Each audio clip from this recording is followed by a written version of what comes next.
Hello, this is our assessment for workforce diversity. My name is Hanna Johnson and I'm from Canada. Hello, my name is Fieke and I'm from the Netherlands.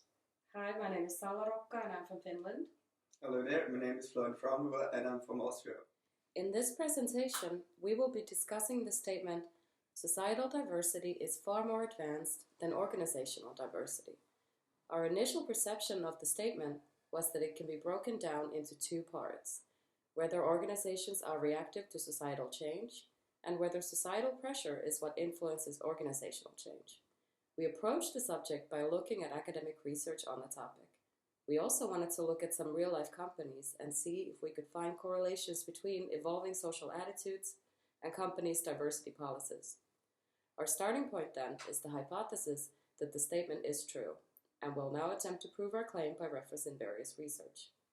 I will start by defining some of the key terms. Next, Hanna will show through David Barron's and Riva Siegel's research how society influences organizations. Then, Florian will take a look at people's perceptions and views of equal opportunities in the workplace. And lastly, Fieke will showcase some examples of companies reacting to societal pressures. To start, we can define social diversity as all the ways that people within a single culture are set apart from each other. Elements of social diversity can include ethnicity, lifestyle, religion, language, and even tastes and preferences. In an employment context, then, the term diversity refers to characteristics that a person possesses that lead to a perception that he or she is different from other individuals, and generally refers to members of underrepresented groups. And lastly, the United Nations defines workplace discrimination as failing to make reasonable accommodations to ensure all employees can enjoy or exercise all human rights and fundamental freedoms on an equal basis. Now over to Hanna. In this section, we'll take a look at two academic journals done by Riva B. Siegel and David P. Barron and discuss how they prove our argument that societal diversity is what influences workplace diversity, and therefore society is more advanced. The first academic, Riva Siegel, had focused her research on sexual harassment law. According to Siegel, sexual harassment is centuries old. It's defined as unwanted sexual relations imposed by superiors on subordinates at work. Beginning in the days of slavery to when women started entering the workforce, they haven't been seen as equivalent to men and are subject to many kinds of sexual discrimination and harassment. The legal system in America initially did not protect women. While rape was technically illegal, a woman would have to prove that she used all of her will to not submit to the rape, which was very hard to do. And additionally, it would be damaging to her reputation. Most women weren't willing to speak out about sexual harassment because of the troubles that followed after bringing a rape complaint, and the lack of justice seen in the cases of women who did. The problem was that women felt that if they wanted to keep their jobs, they had to submit to sexual acts with men in positions of power. Eventually, the world saw a rise of sexual harassment law as women in the workforce started to put pressure on the government and vocalized their shared experiences and concerns publicly. In the 70s, after women made a stand to protect themselves in the workplace, the government recognized sexual discrimination. The movement was successful for women. This shows that society is quite advanced in terms of diversity, as women of society were able to influence national law. However, organizations are not quite as advanced, and here's why. Although society had influenced the law and made changes, organizations were still discriminating. They said, yes, we will hire women. We don't discriminate against women. We just won't hire pregnant women, women with preschool-aged children, married women, men with long hair, women in pantsuits, gays or lesbians, and the list goes on. According to Siegel, this was known as the Sex Plus policies that didn't discriminate exclusively on sex, but sex plus some other topic. This was an organization's sneaky way of getting around the law. As time goes on, laws become more defined and specific so as to protect individuals in cases like these. However, it does go to show that organizations aren't as advanced as society as they don't respond to pressure from the people until they have to legally. The society, in turn, is what is influencing the change. Now, let's take a look at David Barron's research. We'll discuss the relationship between corporate social performance, an extension of corporate social responsibility, and corporate financial performance, including the impact of societal pressure. Corporate social responsibility, or CSR, is defined as the moral duty of an organization to undertake social activities. These are in line with requirements of the law and regulation. Corporate social performance, or CSP, pertains to social activities that satisfy two things. One, they're beyond the requirements of the law and regulations, and two, they're giving back to the community in some way. Social pressure comes from the government in the form of regulation and enforcement, or from NGOs, social activists, boycotters, media campaigns, etc. What David Barron's research concludes is that a company's corporate financial performance is independent of corporate social performance. There's no direct link between the two. However, in his three-equation structural model, you can see that social pressure is affecting both. Social pressure reduces corporate financial pressure in that media campaigns, boycotters, the government, etc. can have a strong impact on a firm's financial success. At the same time, social pressure can influence a firm's corporate social performance by making them perform more socially responsible activities.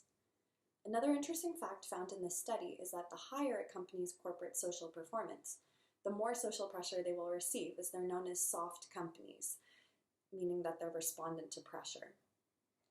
As stated previously, unfortunately for companies, there's no direct link showing that the more corporate social performance activities you do will equate to an increase in their corporate financial performance. We think this is a primary reason why society is more advanced, because there's no financial benefits for the company to be advanced in diversity. Basically, Barron's research is showing that firms will conduct corporate social performance only in response to societal pressure, because it has no financial benefits for them. This confirms our idea that society is more advanced in terms of diversity because it's influencing organizations. And now to Florian. In this part of our video, I'm going to show you that social diversity is more advanced than diversity in the workplace due to anti-discrimination laws on a national and international level like the European Union and UNESCO. The premise is that laws have to be introduced on a societal level to make companies foster diversity and end discrimination in the workplace. Over the years, many countries have introduced discrimination laws to promote equality and ban discrimination. One of the first equality acts was the General Charter of Jews, which was issued by the Duke of Poland in the 12th century and gave Jews the same rights as every other citizen. Another one is the Edict of Nantes, which was signed at the end of the 15th century by King Henry IV to promote civil unity between the Protestant Huguenots and the Catholics. It marked the end of religious wars that had afflicted France for a long time. Since these early times, many other anti-discrimination laws were introduced, like the Representation of the People Act of 1918 in the United Kingdom, which gave women the right to vote, the Canadian Multiculturalism Act of 1917, which should promote multiculturalism in Canada, and the Australian Racial Discrimination Act of 1975, which made racial discrimination unlawful in Australia, just to mention a few equality acts. This very short list should provide an overview over the numerous topics that have to be covered to ensure that every person in the world has the same right and is treated equally, and how different approaches to these subjects are. In the European Union, fair treatment is a basic right and is one of the core elements of the Europe's goals, legislation and institutions. It is illegal to discriminate on the grounds of a person's age, disability, gender, race, religion or sexual orientation. The Treaty of Rome, which was introduced in the 1950s, required equal payment for men and women and paved the way for the Equal Pay Directive and the Equal Treatment Directive, which prohibited discrimination on the grounds of gender during the recruitment process, for promotion and for working conditions.